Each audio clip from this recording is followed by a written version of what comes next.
Baseball is dead. Rest in peace. Wow, it's a Thursday episode of Baseball is Dead. No Dallas because it's 8:30 in the morning here on the East Coast, and we had to go early today because I, for about a year and a half, have put off taking care of the fluid that I have behind my eardrum, which has been about one of the most annoying things medically that you can experience without having it be like painful or life-threatening. It's the worst. Like it is basically like when you go on an airplane and your ear pops, but it just never unpopped for about a year and a half. Like that's what I've been experiencing. So you're paying someone to suck it out. I don't know what they're gonna do. I don't know what I have to go. Like I went to CVS because I heard that they can drain your ear. And then she was like, yeah, the fluid is behind your eardrum. So there's nothing we can do. You have to go to like an ear specialist. So that's what I'm doing today. I feel like it's gotta feel life-changing to get it drained. If they can do it, like I'm also just preparing for a scenario where I walk in there and they're like, no, that's in there forever. The biggest takeaway for me, I didn't know you were dealing with this affliction. To me, it makes what you've done this year even more impressive. Thank you. Hope the listeners appreciate that. They don't. They don't. There was literally a Reddit thread this morning about how I was negative Nancy on the podcast last night. And I was like, motherfucker, it is almost midnight. I'm on my 6th goddamn show of the day. I haven't eaten all day. The Red Sox just got swept by the Astros and effectively ended their season. And I'm over here not in a good mood. And I can't hear out of my left ear. and people are like, you got to stop being such a negative Nancy.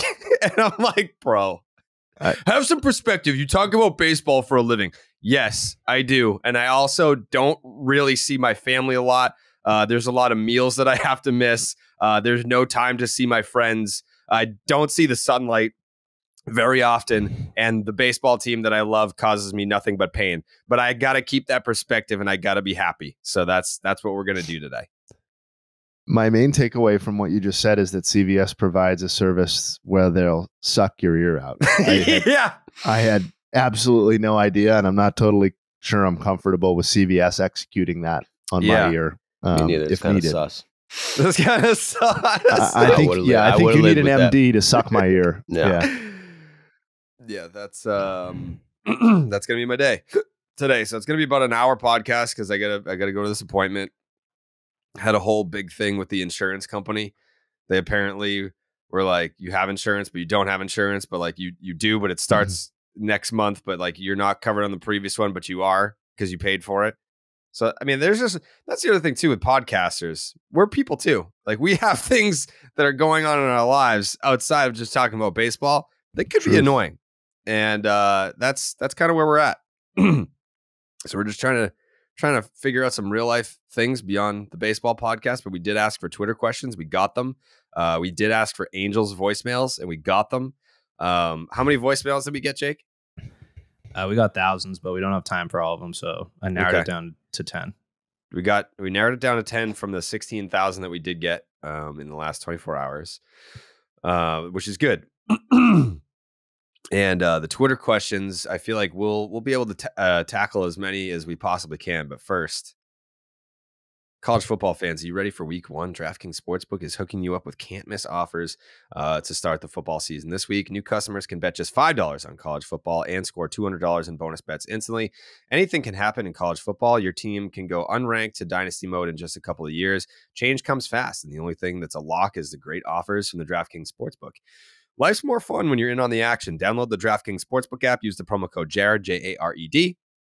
New customers can score $200 in bonus bets instantly when they bet just $5 on the college football only at DraftKings Sportsbook with the promo code Jared.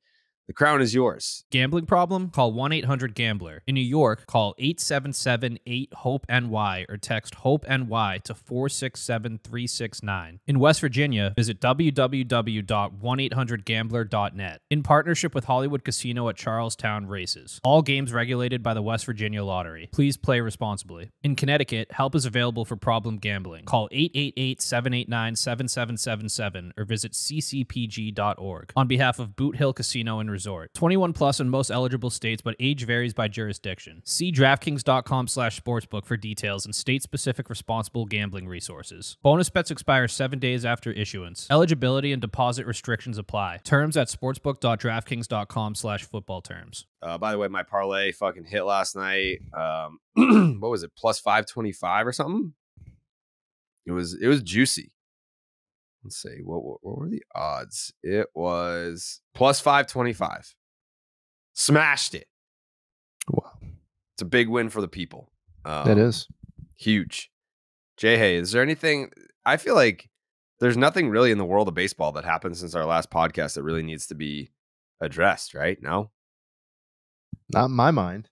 I think we did a damn comprehensive job yesterday. And yeah, I don't think there's anything headline grabbing. No. I mean, I guess this is more of a final note to me, but before we get into all the fact that Jason Dominguez is coming up is, I think, pretty interesting. Feels fast, given where he started the year, but I know in his brief AAA taste that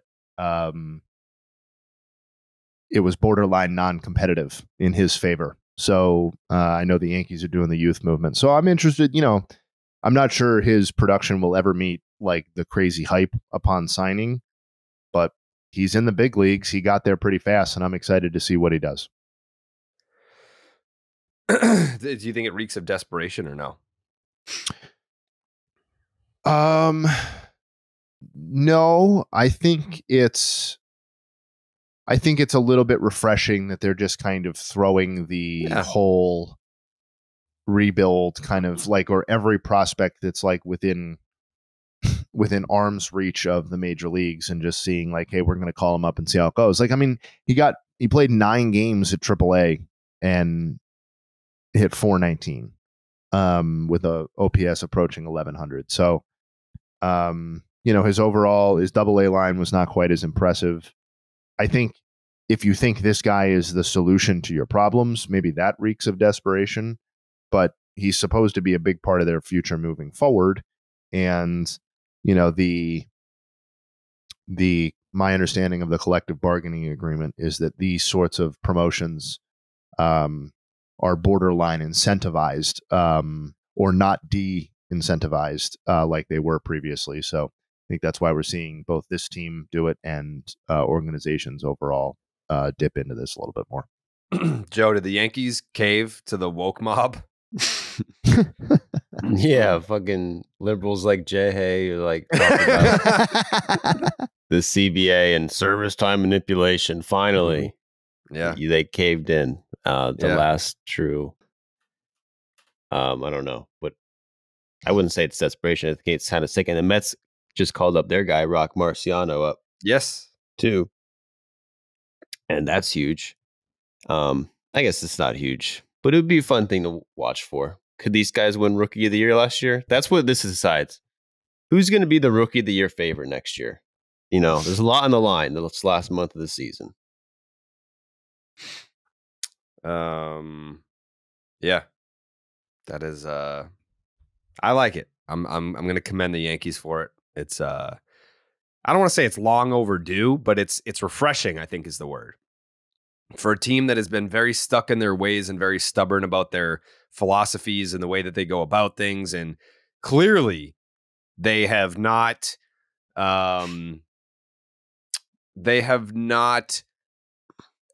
given in to anger, like fan anger and media outrage. They're just not an organization that moves the needle for them. But this is a nice little change of pace. They're calling up the kids and they're winning. They just won a series. They haven't won a series in like 3 years.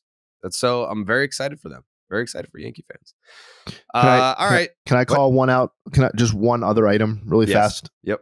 because, I was talking about not taking Strasburg for granted or whatever. Like, Bryce Harper hit his 300th home run. He did. So that's not, the milestone that gets you into the Hall of Fame. But, I think there was some sort of question about his trajectory at some points and whether he was going to end up being a Hall of Fame player.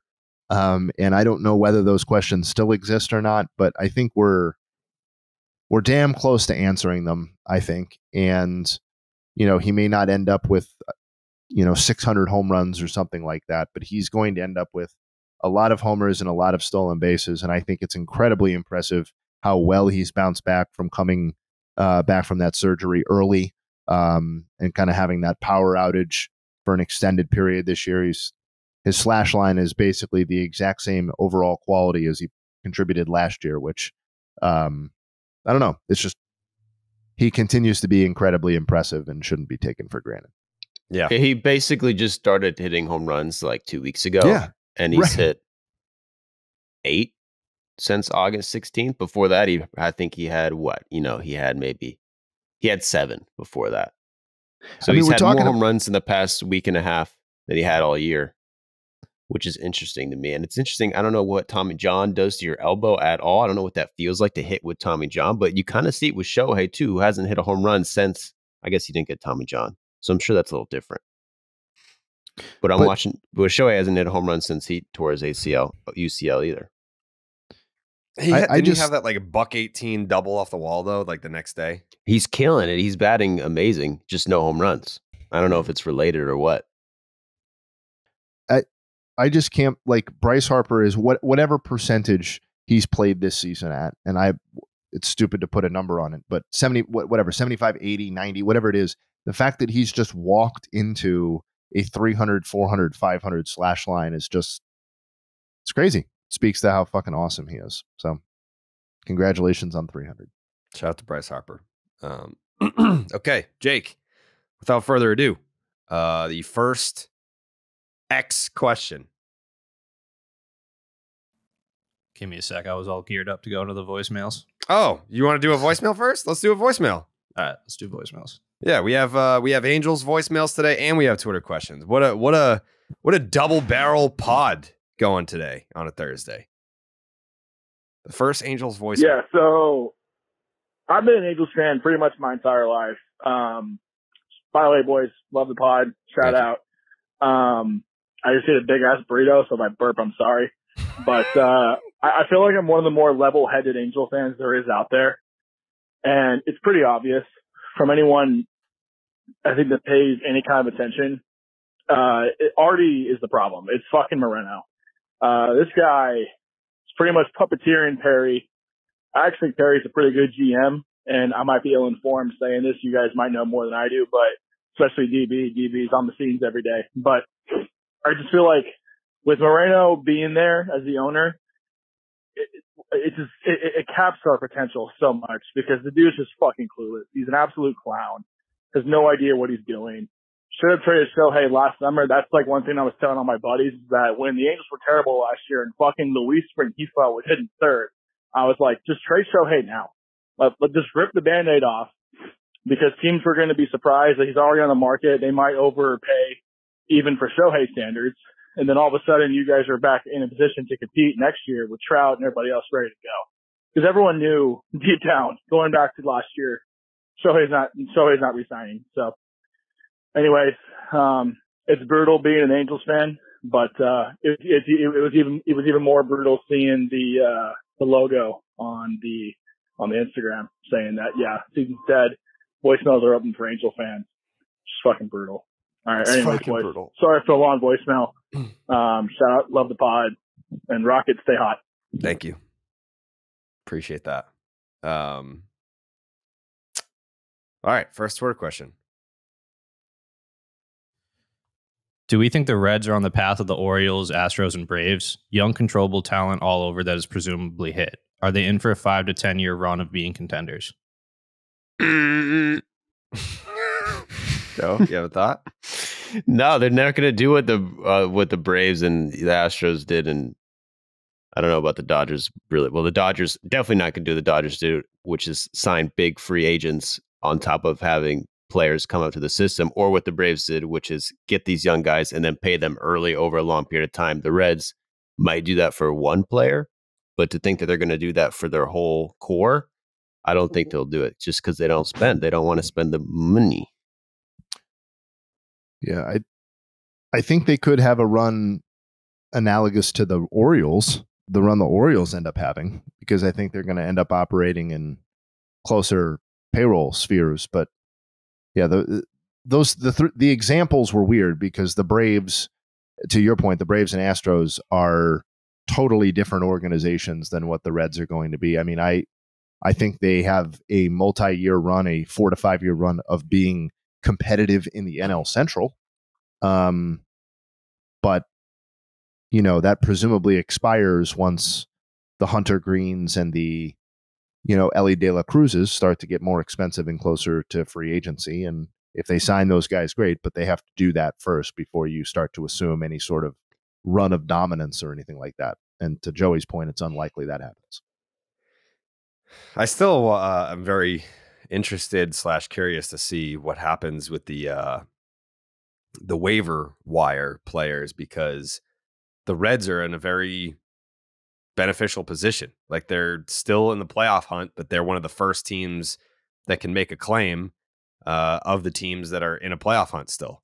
So it'll be interesting to see if they claim anyone at all, but they could use some of, if not most of, the players that have been put on waivers.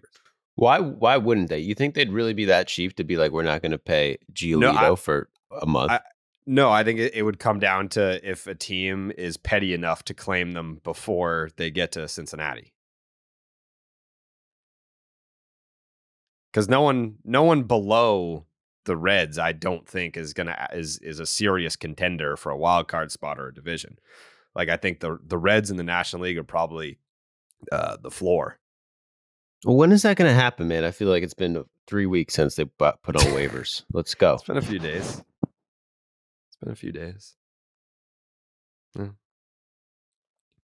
All right, next question, Jake. What non-division leader should be most feared in October? Ooh, that's a really good question. What non-division leader should be the most feared in October? The first team that came to mind was the Phils.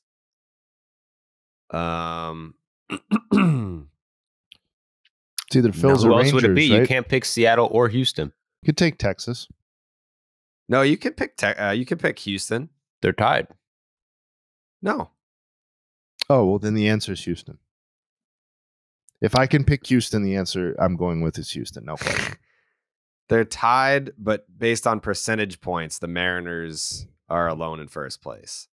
The Mariners are 76 and 57. The Astros are 77 and 58. Yeah, then I'll take the Astros. A 571 winning percentage to a 570 winning percentage. I mean, they're technically tied. I don't put a lot of stock in the. I don't put a lot of stock in like been there before stuff necessarily, but we are talking about the core of a team that's largely intact, at least offensively, that has been at least to the ALCS for 6 straight seasons. So I think they have to be the answer. The Astros are awesome. They just won the World Series. I'm leaning towards the Phils. They did just win the World Series, but even just there is let's just say an old friend. I don't know. I can't even say of ours, Jay Hay. He's definitely an old friend from my past. You've met him, you know him. Mm-hmm. Big Astros fan. Mm-hmm. And I was having a conversation with this individual over the weekend because the Red Sox were playing the Astros. And I was like, yeah, like you guys look like you flipped a switch and yada, yada. He's not convinced. He's like, this team looks like they're tired. I was like, they're tired of beating the Red Sox ass. I can tell you that. Like that's been happening for the last 2 weeks. But yeah, he's not convinced that this Astros team is making it 8 straight ALCSs. So the sleepy Astros. I don't know, man. The sleepy Astros. They got Brantley back. Tell Chaps it's gonna be fine. It's not Chaps. Oh no. Dr. Smooth is back. Oh, Tex? Tex. You saw Tex? No, I still talk to him every now and then. Oh, wow. Yeah. I mean, we only talk about baseball, but it's a relationship that I still maintain. Wow. Yeah. Shout out. Shout out to Tex. He loves them Stros. I'm gonna go Phils. Phils for me. Jake? Phillies. Yeah, Phillies seems like a good pick. Yeah. Next question. Angels or Athletics? Who makes the postseason first? That's a mean question, but it's kind of fair. I literally think it's the Athletics because, I mean, what are you basing this off? Both of them are kind of in a terrible position, but like the Athletics have shown in the past decade or 2 decades that they can be completely shit and then be good in a few years and sell everyone and kind of rebound. You know, this is like they've done this so many times. It's kind of like they have the playbook on it. Yeah, they know how to execute a rebuild. Whereas I don't think the Angels, I mean, maybe it's happening now, but I still don't know that they know how to do it. Just because they're attempting it doesn't mean that they're going to do it successfully. Without any sort of sarcasm or snark, I think the Oakland A's get back to the playoffs before the Angels do.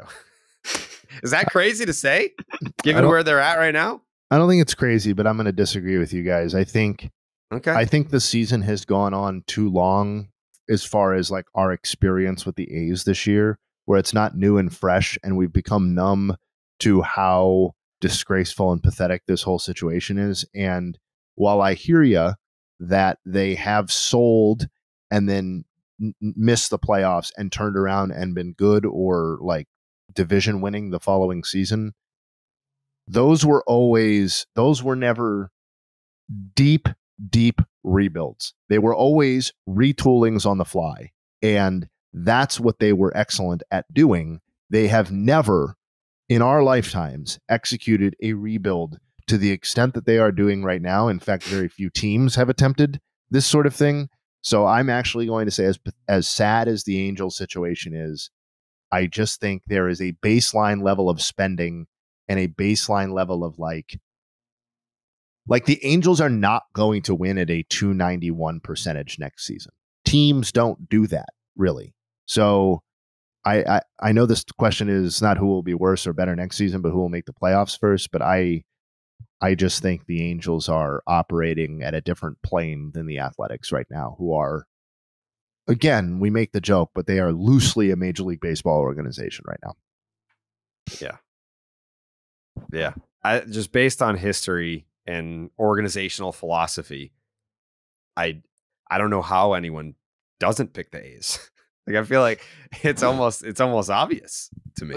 But I think the organizational philosophy stuff is a remnant of a regime or an era that is not currently in operation. Like this is just not the same thing that happened when the A's like missed the playoffs in 16 and 17 when they won 69 and 75 games and then were back in the playoffs for 3 straight years. Like they lost 102 games last year too.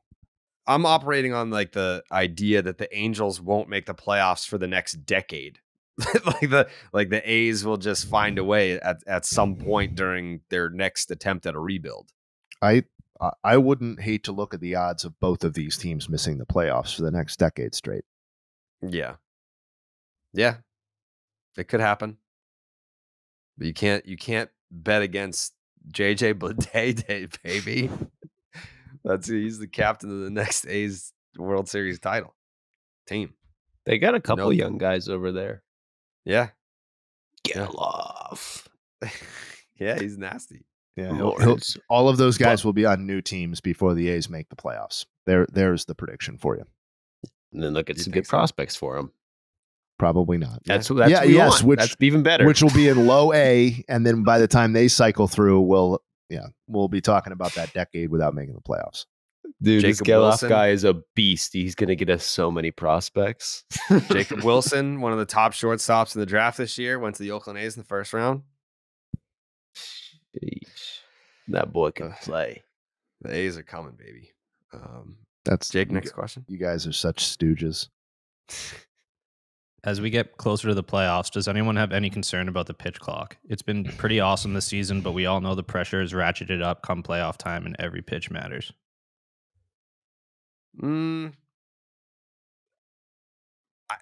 Concern is not the correct word. Am I alert about it? Yeah. I think the pitch clock will come into play at least once during a playoff game. But I'm not concerned about it. I think it's going to add some drama, not drama in the sense where it's going to heighten the drama that already exists. I think like someone is going to get called for a violation and it's going to create a dramatic moment in a big game. And that's going to be funny. Like, I'm just excited for that. Definitely. There's no, that's a given. Someone's going to get called. Yeah. Someone's going to get called for a violation. That's like ticky-tacky. There's going to be the Scherzer rule is going to come up. The Contreras rule. Is he looking at the pitcher at 8 seconds? Is he in the box? Was he ready? Was the catcher in his squat by 9 seconds? But at the end of the day, last week they had like the first game where the whole league played and not one violation happened. So they're on the right track. Like by this point, the players should know how to not get violations. Right. Jay? Gotta be honest, I had given it zero thought. So I was sleeping on it. I was not alert to it. I was not thinking about it. I was not concerned. I'm now aware. It's now something I'm thinking about, but I think it's on your radar. Yeah. It's the sort of thing that will happen in the postseason, and the talking head TV shows that don't typically pay attention to baseball will jump on that opportunity to talk about baseball in that light. But other than that, I don't think it's going to be really a thing. I guess we'll see. And also, you can just, if you're going to get a pitch clock violation, just say that it's too loud. I can't hear the pitch comm. Pitch comm broke. You can do that. That is a move that you can make. Jake, how about a voicemail? What's up, guys? This is Brandon calling. Sadly, I'm an Angels fan. I've been waiting for these voicemails for, it feels like a decade. Been an Angels fan since I was born. Went to Game 7 of the World Series. Literally a top 5, maybe top 3 highlight of my entire life. Literally the next year, Artie Moreno steps in. Obviously, I'm, 9 years old. We go on like a decade plus of just pure success. So I'm like, why would I hate this guy? You got the K-Rods, you get the Vladdies, Weaver, who's the absolute best, Torrey Hunter. I love me some Mike Napoli. And then it begins. That's where it began. Trade Mike Napoli for fucking Vernon Wells and his mammoth of a contract and Juan Rivera. You think Juan Rivera is a throw-in right there? Name one Angels left fielder in the last, decade and a half that's produced better than Juan Rivera. Oh, but I've got an option. Let's sign Josh Hamilton to fill that void. Oh, we can pair him with Pujols. Jesus, don't even get me started on that guy. That guy doesn't even deserve my time. Then it's C.J. Wilson, who I just can't stand. That guy needs to stop flapping his gums about this team and blah, blah, blah, blah, blah. Tell him to shut up. But then Trout signs the extension. And it's like, okay. Shohei arrives. Okay. Right back into darkness. Rendon shines. Oh, yeah, there's Rendon. Yeah, no, he's going to be great. That guy's a fucking Bismarck. I totally agree with Max. Guy sucks. Don't even get me started. Dude, the team doesn't even know what we're doing with this stadium, where the team plays. Literally, the Anaheim mayor just got indicted for fraud like 2 weeks ago. That guy was the spearhead of the sale of the stadium. Are you kidding me? His motto was make Anaheim shine again. Jesus Christ. You want Anaheim to shine again? Sell the fucking team, Farty Moreno. Did you just call him Farty Moreno? Farty Moreno. Damn, I've never heard that one. I think it's good. He's good. It's good he brought up the curse of Mike Napoli. A lot of people don't talk about that. They forget about that. But yeah, this is where it all started. The curse of Mike Napoli. People don't talk about that enough, but it is a narrative that it has existed for quite some time. When they traded Nap, that was it. That was it. It was all downhill from there. Curse of Mike Napoli lives on, unfortunately. Jake, another question, if you don't mind, my good sir. If you're going to start a franchise, would you rather start your team with Elly De La Cruz or Julio Rodriguez? Ooh. I'm gonna divert to Jay Hay on this one. Yeah, I have an opinion. It's Julio Rodriguez. Okay. Is that recency bias? See, that catches me off guard because I feel like Elly De La Cruz as an answer would be recency bias. I just think for as exciting as the highlight stuff that Elly De La Cruz does, Julio Rodriguez's baseline level of production, even when he was disappointing for the first 60% of this season or whatever, is just higher than De La Cruz's. Like Elly De La Cruz has been a below average offensive player by OPS plus this season. So like I am super high on him. I think he's great for the game. I think he's going to be a centerpiece. I'm not bailing on that or anything. But he's entered the adjustment period, and he needs to show that he can adjust back. And what I like about Julio is that he has done that already, and he's still himself only 22 years old. There is not a massive age difference here, and Julio is a potential MVP candidate based on what we've seen through the first two seasons, and we just can't say that about De La Cruz yet. So the answer really is it's inconclusive. Like you know that you would feel very comfortable starting a franchise with Julio Rodriguez, but you don't yet know if that's something that you can safely say about Elly De La Cruz yet. Sure, but if that's the question, if that's the conclusion that it's inconclusive because we don't know about De La Cruz yet, and we are answering the Twitter question, the answer then has to be Julio Rodriguez because he's 22 years old, and we do know that he is a franchise caliber player. It's possible that the answer is wrong in 3 seasons, but I don't think you can. To say Elly De La Cruz is the answer is to go completely out on just like the limb right now and say like this is just the guy I'm sticking my flag in and he is my guy, because it'd be one thing if Julio was 25 and had established himself as a great player and De La Cruz was 21 and was still forming like he is now, but Julio's 22, and I just feel like if De La Cruz is doing what Julio is doing at this point next season, that's like best case scenario for Elly De La Cruz. Joe? I think you make a compelling argument, Jay. I think Julio's proved himself a little more than Elly De La Cruz. But it's so tempting, man. The guy has 6 leaves, 6 chains, 6 celebrations. He's 6'7". I mean, his 162 game average right now is 24 homers and 51 stolen bases out of a guy who's 6'5" or 6'6" or whatever he is. Like that's as fun as it gets. Have you seen his? He throws 100 miles per hour from the infield. How can you not pick him? That's the point. If you're going just off the clips you see on the internet, as exciting as Julio is, I think people might. Elly just needs to be more than highlights at this point, and Julio is that right now. Yeah, and no one would be surprised if Elly De La Cruz has a better career than Julio Rodriguez. It's just he's played half a season. Yeah, I don't think anybody would be surprised, but if we're reducing this to a likelihood scenario, then the odds are right now that Julio Rodriguez, I think, will have the better career. He's just we're talking about a guy who has for whatever number you want to use, but like wins above replacement, he's already at 11. Elly De La Cruz is at 1. Like that, don't underestimate what Julio has done, because I get it that one guy plays in the infield. Julio Rodriguez is a really good defensive player overall too, and plays a premium defensive position. So I don't know. I do know it's Julio. Blue Moon is a premium beer.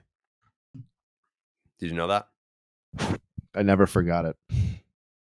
Yeah.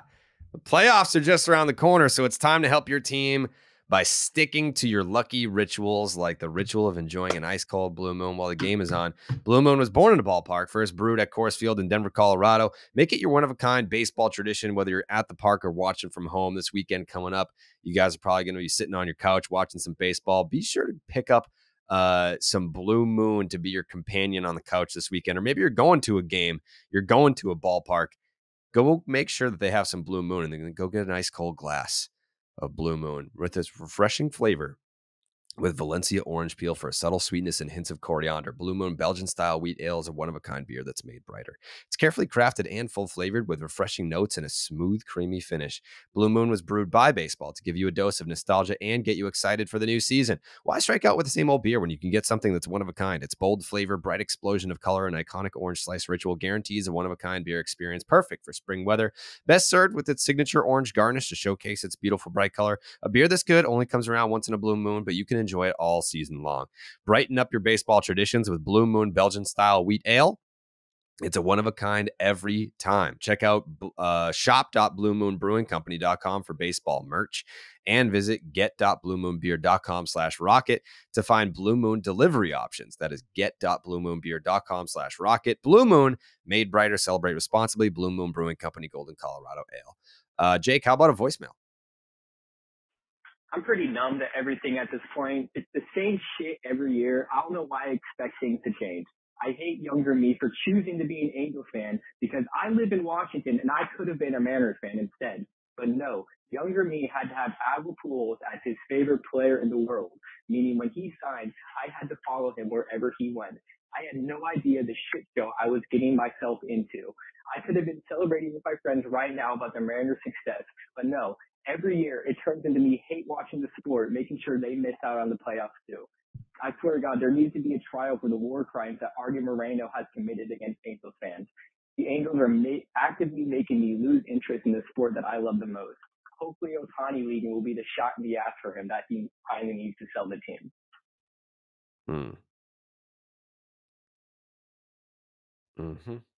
Well, it's going to be an interesting offseason for Angels fans. We'll see what happens there. Next question, Jake. Why the fuck did Angels fans get the voicemails open, but Padres fans don't? And then he goes on to say, love you guys. I listen to each of your shows twice and watch once on YouTube. We appreciate that. Well, to be fair, the answer to that question is as bad as the Padres have been this year. Is it fair to say that they didn't have a dumpster fire moment? Yeah. Like there was no moment, like their entire season has been disappointing. There's no doubt about it. Like it's been disappointing. They fell flat on their faces, but there was no singular moment where it's like, aha, like the Padres are the laughing stock of baseball right now. Like that just never really happened.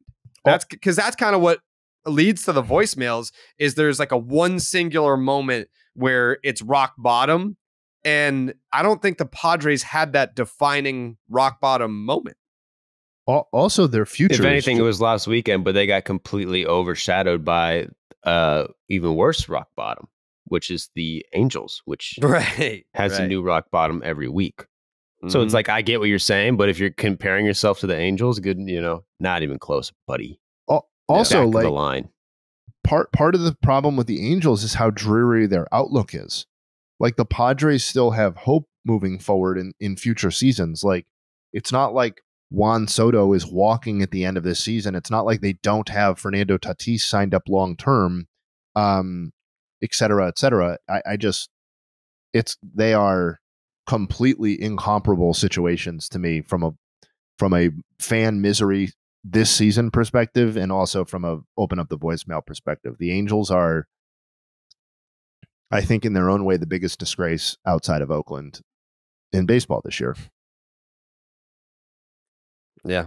The Padres are more in line with like the Mets and the Cardinals and like whatever, the Yankees. They're just a disappointing team that had talent and didn't perform at that level. That happens every season. Did we do the Mets? Did we do the Mets voicemails this year? No, I don't think we did. That's what I'm saying. Like the Padres fit with that group, and I don't think we should open up the voicemails for any of those people. And I believe I said as much about the Cardinals at the time, so I'm being consistent with this at least. Yeah, I think to open up the voicemails for Padres fans, like with Cardinals fans, I feel like, you're getting people that watch the Cardinals for quite some time. And if you open up the voicemails to Padres fans, I feel like you're getting a lot of people that hopped on in the last 2-3 years that are like, I'm mad that I haven't seen like all this hype amount to anything since I started paying attention 2-3 years ago. Like there's a lot of that. Not to say that there aren't diehard lifelong Padres fans out there. There are, but you kind of call them a fake fan base. Well, yeah. I mean, like you saw all the images of their fan fest went from like 5,000 people to 250,000 people. Like it's not a slight to say that a vast majority of the fans that consume their product right now are fans that hopped on since 2020, more or less. So, yeah. Jake, next question. Do the Cubs have a realistic shot at winning the World Series? The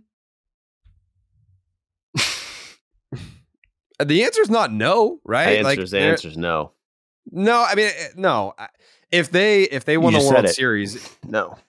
If they win the World Series, no one's gonna be like, well, that team was ass all year. How the fuck? They'd be like, oh, okay. Like it's a pleasant surprise, but I can see it. Like I don't know I haven't seen an update on Marcus Stroman pretty much since he went on the injured list, but it's going to be a surprise. Dude, that would shock the world. That wouldn't shock the world. They've already won in 2016. They're just another team now. When they had like all-star players, obviously they probably have a couple all-stars on this team, but yeah, they don't have a bad team. They don't have like a shit team that everyone's like, how are they doing this? Kind of. You can see how they're doing it. No one picked the Cubs to make the playoffs when the season started. No, but that stuff like that changes when you start the season. I mean, no one thought that Cody Bellinger would be playing back to his MVP caliber self. Exactly. No one factored that in at the start of the year. He's doing it. They've had some breakout stars. But yeah, I think it's gonna be tough with Marcus Stroman being on the shelf, and I don't know what the update was there. I don't know. I haven't seen an update on Marcus Stroman since he actually went on the injured list. Like they don't have really. I mean, nothing about them really stands out. As in, like, oh, watch out for the Cubs. If the Cubs are in the playoffs right now, not one person's picking them to win the World Series. No, Chicago Cubs getting that wouldn't be a crazy surprise. The Chicago Cubs are taking it slow with injured starting pitcher Marcus Stroman, who is dealing with an unusual injury. Injured Chicago Cubs starting pitcher Marcus Stroman had an exam on his right rib cartilage and got some encouraging news per the Chicago Tribune. The report indicated that his right rib cartilage fracture is healing. While there is no timetable for Stroman's return, he is doing light activity, but nothing baseball related. Okay, so that's pretty open-ended.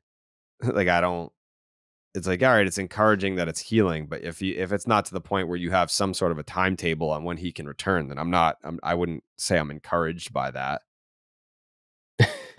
So you're saying like in 2 months from now, when the Cubs on the back of Mike Tauchman and Yan Gomes, they hold up the trophy together. Yan Gomes. They won the World Series, and Taillon throws a freaking no-hitter in Game 7. You're going to be like, saw that one coming. That was just a good team that lived up to all their potential. That's not what I'm saying. I just think that if they got hot, like last year, when your Philadelphia Phillies were in the World Series, no Bryce Harper, Rhys Hoskins, Kyle Schwarber, Zach Wheeler, Aaron Nola. Am I missing someone? Castellanos. Like, compared to the lineups and the guys they have on the teams, it's night and day. No. And I'm not even hating on the Cubs. I'm just saying you don't have a chance to win the World Series. Okay. All right, fine. Fuck the Cubs then. Everyone knows they're my central team. Loud and clear, you hate the Cubs. They're my central team. I've been a Cubbies guy. I tried to tell him to trade Stroman. It would have worked out. Could have. Same thing with Shohei. Damaged goods. Jake. Hey guys, love the show. Who is one guy not in the Hall of Fame you would love to see get in? Andruw Jones. One guy who's not in the Hall of Fame that I'd love to see get in. Dallas. No, keep him away from the integrity of the Hall of Fame. Louis Tiant. Louis Tiant is one guy.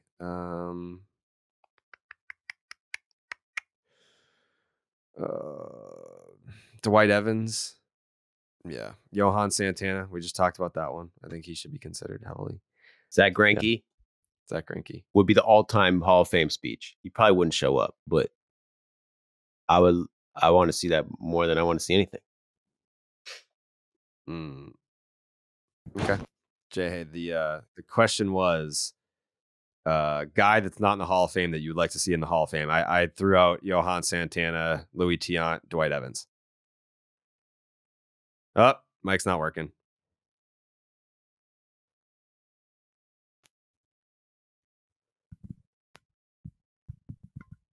Hello? Yes. Glad I don't have to do the Santana thing again. Thank you for taking care of that.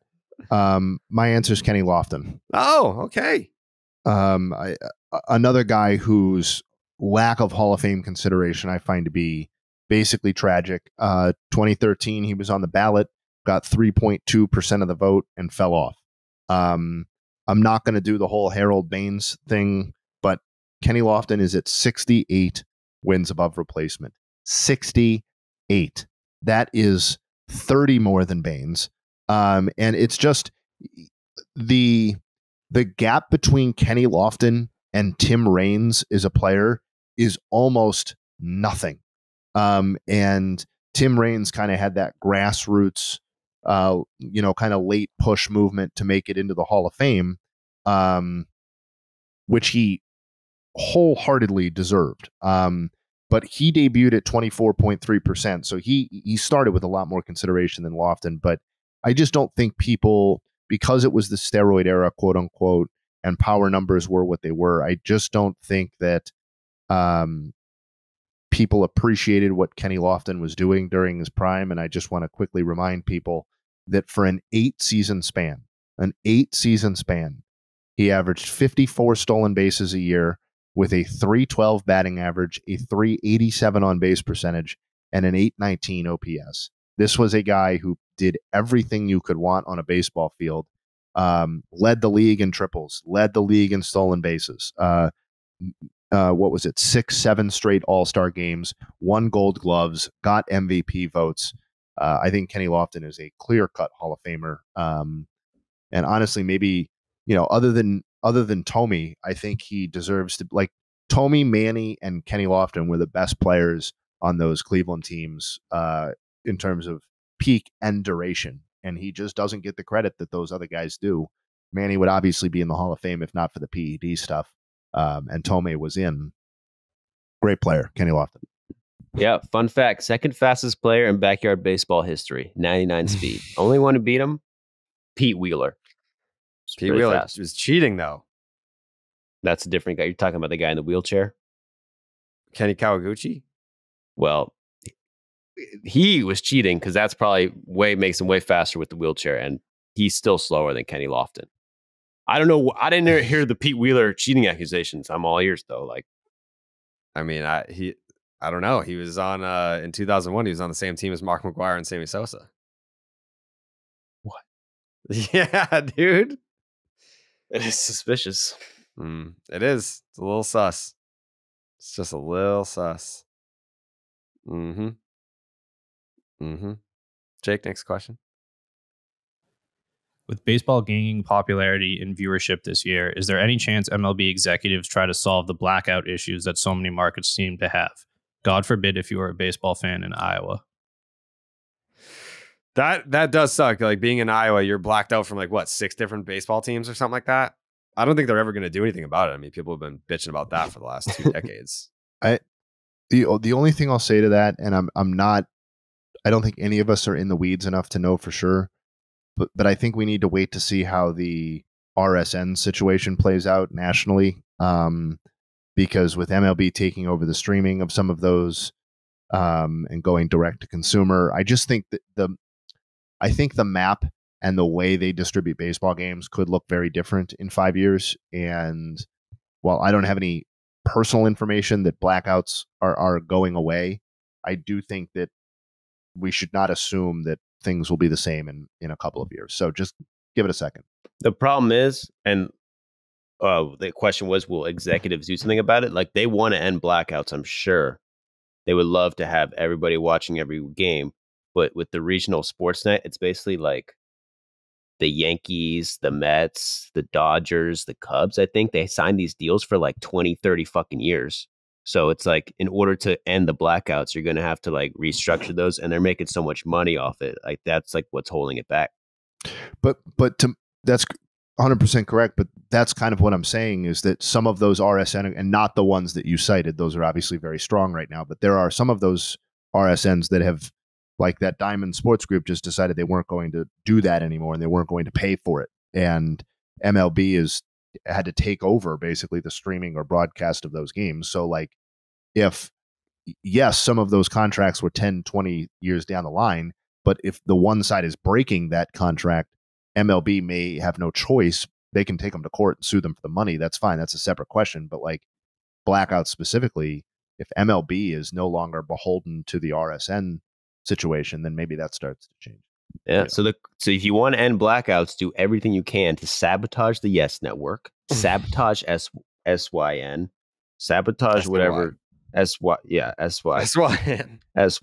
dude. That's what I call them. Mm-hmm. Sick, yellow. I don't know. None of that. I'm trying to roast them, dude. They suck. We're gonna have to sabotage them. Can't do it. Write them letters. Blackouts got to be the most complained about thing universally by baseball fans, and I don't think that there's ever been some sort of initiative to end them outside of people saying we have to end them. That's about it. I haven't seen any movement in the, I guess, idea to end blackouts. Like no one's doing anything about this, which is unfortunate, but rolls on. We roll on. How about another voicemail, Jake? Hello, I'm Andrew. I'm from Torrance, California, but I reside in Houston, Texas. God, we're so bad. The Angels, poverty franchise. We need to sell the team. Artie needs to get the hell out of there. Angels fans need to support that decision by not showing up to games. I'm sick and tired of it. Rendon, I supported him for a long, long time. He hasn't shown me anything to continue that support. I might burn my Rendon jersey, and I'll tag Max Air Jordan 1 in the Twitter comments so he can see that video. But, dude, this sucks. It does suck. It does suck. Jake, next question. Thoughts on Davis Schneider's electric start to his career? Who? Dude on the Blue Jays. I didn't hear the name. Davis Schneider. Davis Schneider. I mean, it's been electric. Didn't he hit a home? He hit first home run was like a walk off. That is this we're referring to? And no. I don't think it was a walk off. I think he went off in that series against the Red Sox. Like I think, was that his first big league home run? Yeah. Let me see. I'm pretty sure he had his first something against the Red Sox. Came up and just went off. Listen, the answer here is that this is a wonderful moment in time for Davis Schneider. Yeah, he homered in his first big league game, and it was against the Red Sox. Yeah. It's a wonderful moment for Davis Schneider and his family, and the entire, Voorhees, New Jersey community. But, we're also talking about a guy with a career 835 minor league OPS and 1,600 plate appearances. So I think we should just enjoy it for what it is, which is a great start to his career. And they rake, dude, because the minor leagues are boring and they don't like that shit. This guy is like obviously a next level type, game time, lights are on, lights are bright. He's got 1.5 WAR in 14 games. Are you kidding me? That's 14 games. Yeah, came up, good. Went 2 for 5 with his first big league home run against the Red Sox. Followed that up the next day by going 3 for 3. And then the next game, followed that up by going 4 for 5. Started off his big league career through 3 games, was hitting .692. That in the 14 games, that has since fallen to .426 with a 1420 OPS. Yeah. His nickname? Babe. Oh, it is time to move on from Babe Ruth in history. It's time to take down those statues and move on to Davis Schneider. Jake, next question. He's also the guy who stole someone's glove and has been using a stolen glove all year. I'm pretty sure that's him. You hear that story? He stole a glove from a lost and found. Now it's his gamer. Good for him. And we don't know. Maybe it's like one of those movies where the glove gives him power. Yeah. And he can't give it back because if he gives the glove back, then the magic is done, and people find out that he's just Davis Schneider after all. Right. He's just Davis Schneider. Jake, next question. Is Yelich getting traded this offseason? And if so, who's the best fit? I believe he has a no trade clause. And he did sign a deal that was pretty team friendly. I mean, obviously it's for a lot of money, but he could have gotten more at the time based on what he was doing. Let's see. Christian Yelich, 9 years, $215. Full no trade clause. Between 22 and 28, he's getting $26 million. And he agreed to deferrals of $4 million between 22 and 28. So, yeah, it's pretty digestible. I mean, obviously not for the Brewers. The Brewers are in a different financial situation than most teams, and they're also being forced to make drastic renovations to their ballpark, or else they're in jeopardy of being moved elsewhere. Or build a brand new ballpark entirely. So maybe that factors into the decision. They could also say, hey, he hasn't been the same guy since that knee injury in 2019, and we've gotten somewhat of a bounce back season this year. Do we sell high on the idea that some team might want him based on this one bounce back year? I don't know.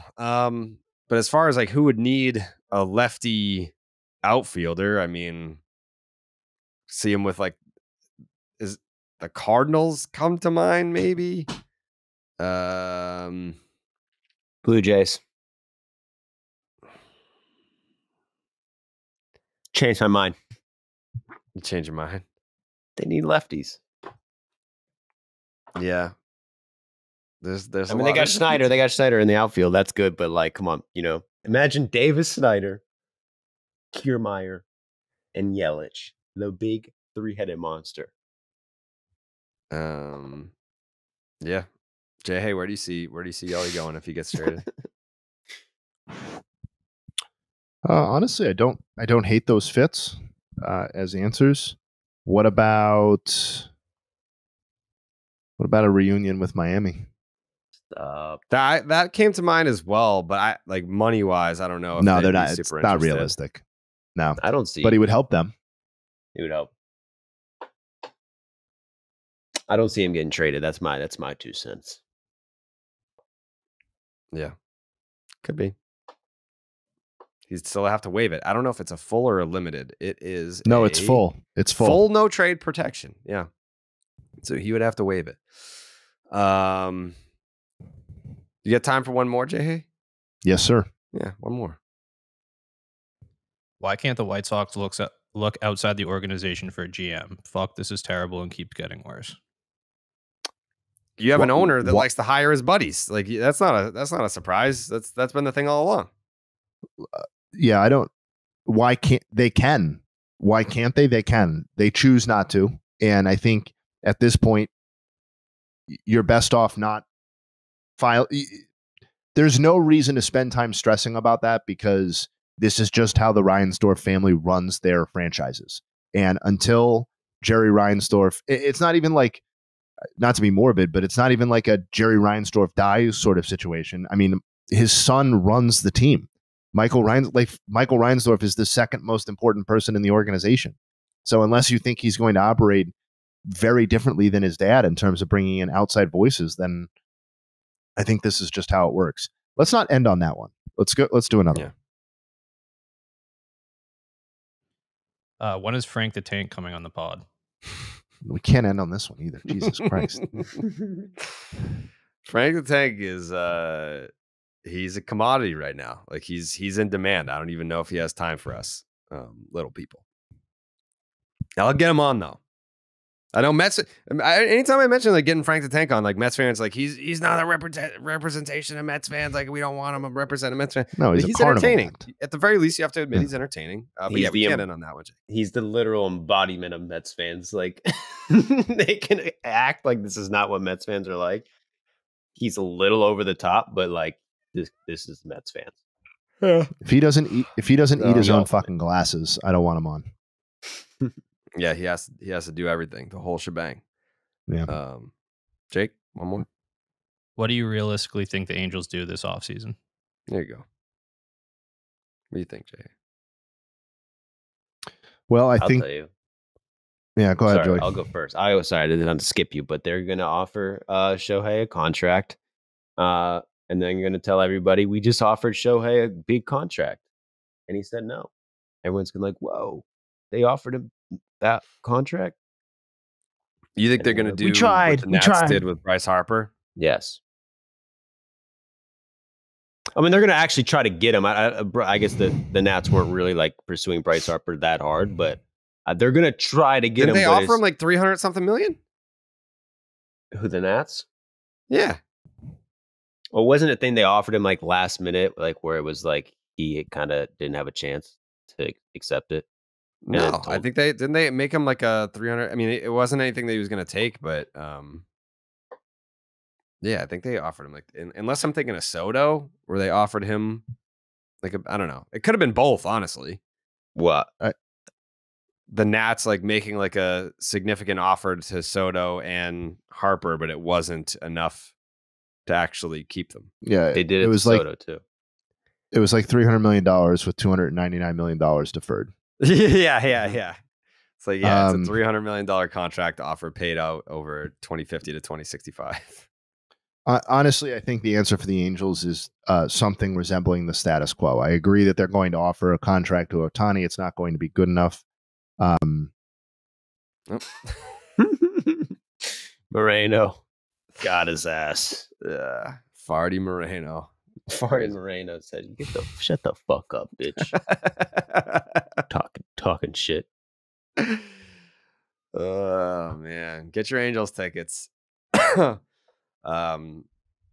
right, guys, we're in the heat of summer and you need a pair of great shades that you don't have to baby. Knockaround Sunglasses is the go-to for quality polarized shades that won't break the bank. Plus, they just released the first set of teams for their official MLB collection, including Red Sox and Yankees, as well as U.S. official women's soccer team sunglasses, so you can add a little something extra to your game day outfit for this summer's big games. Don't be the person that's squinting into the sun or worried about getting sand on those overpriced sunglasses. Check out knockaround.com for great looking polarized shades starting at just $28.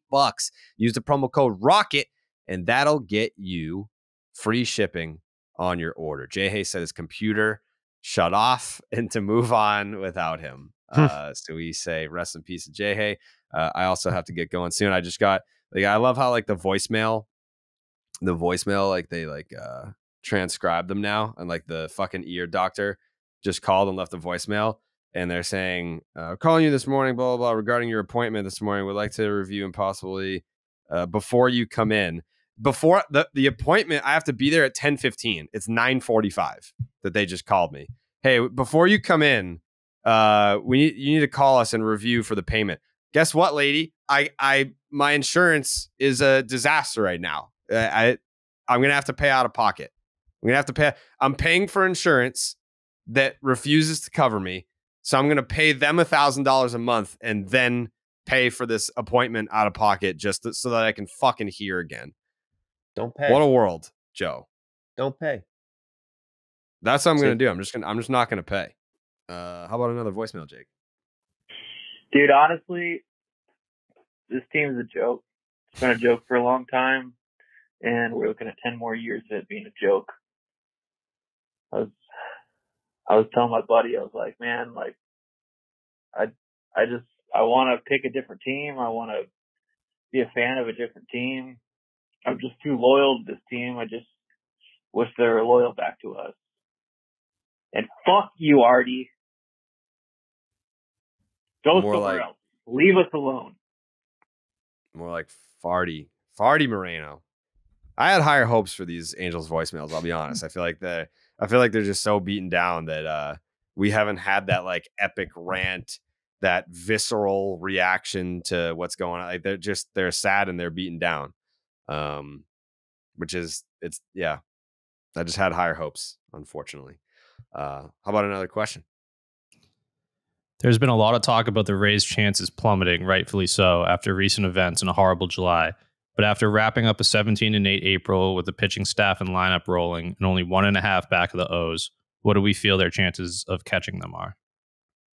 I was just looking at this earlier, and I'm honestly kind of back on the Rays. You are? I'm kind of back on the Rays just because the 17-8 August was sick. But if you look at the rosters of the Orioles and the Rays, I just don't see the Rays being that much worse than the Orioles. And like, I get it. They're, they're basically even in my eyes, and they're only 1.5 games back. People just kind of wrote them off. The Felix Bautista injury changes a lot, I think, in terms of tipping the scales. Like that is it's not like people don't recognize that it's a big injury, but it is a big injury because that was one of the, aspects of the Baltimore Orioles that separated them from other teams is that if they had a lead late, like the game was over. Now that's not the case. And their lineup is fantastic. Their rotation is pedestrian to below average. And they did have an elite back end of the bullpen, and now they don't.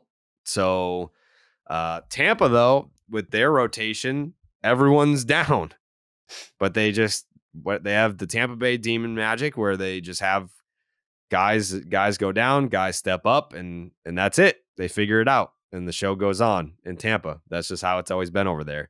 That would be an interesting series to see them go head to head, depending on who had home field advantage. I don't know what the DraftKings Sportsbook would say about a Baltimore Orioles versus Tampa Bay Rays best of 5, best of 7. Well, all the projections, all the FanGraph projections always have the Rays having a way better odds to win the World Series than them. Yeah. Because the pitching. Mm-hmm. And you don't look at the Rays pitching and think, oh, well, they're so much better, but they've proven it, Mm-hmm. Like Savali's a beast. Glasnow's actually pitching amazing this year. Yeah, of course he is. He's nasty. He's a beast. All right, I got time for like one more. What do we got? If he makes 5 or 6 more starts and gets around 160, 170 innings, with nobody really running away with it in the NL, do you think there's a shot Kershaw can win the Cy Young? Ooh. I mean, that's without looking, I guess. Let's see. I don't know if we've talked about this before, Joe, but the stat average game score, it just disappeared, but it was very, very useful to me. I mean, Spencer Strider is still probably going to win. I'm going to just stick to my pick. God bless you. I'm still going to stick to my pick. Spencer Strider is still going to be the National League Cy Young Award winner. That might be the first time that I've ever picked like an MVP or a Cy Young Award winner before the season, and they actually went on to win in the history of the franchise. Yeah, I mean, Kershaw is just going to be tough to get innings. I feel like he's been out for like at least a month and a half. I mean, he's been in and out, kind of like he's gone on the IL or a couple times. Yeah,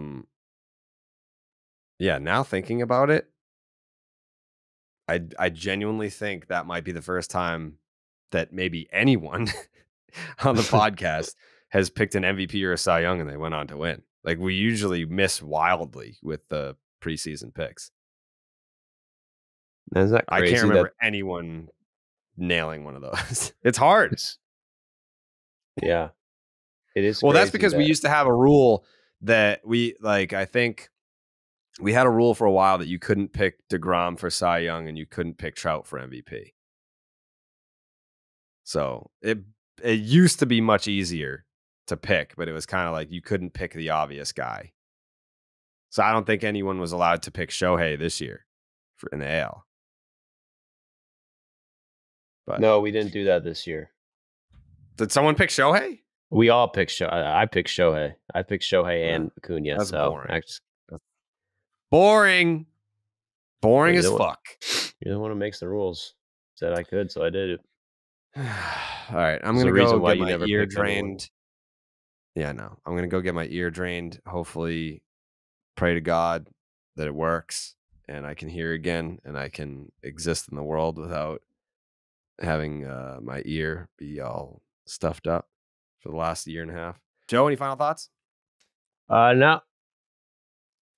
Hope the ear sucking goes smooth. Thank you. Jake's takes? Just excited to not watch the Red Sox today. Yeah, fuck. I can't. This is the most needed off day, I think, of the year. I'm so thankful that the Red Sox are not playing baseball today. All right, enjoy your weekend of baseball. Thanks for watching. Thanks for listening. We'll be back on Monday. We'll see you then. We out.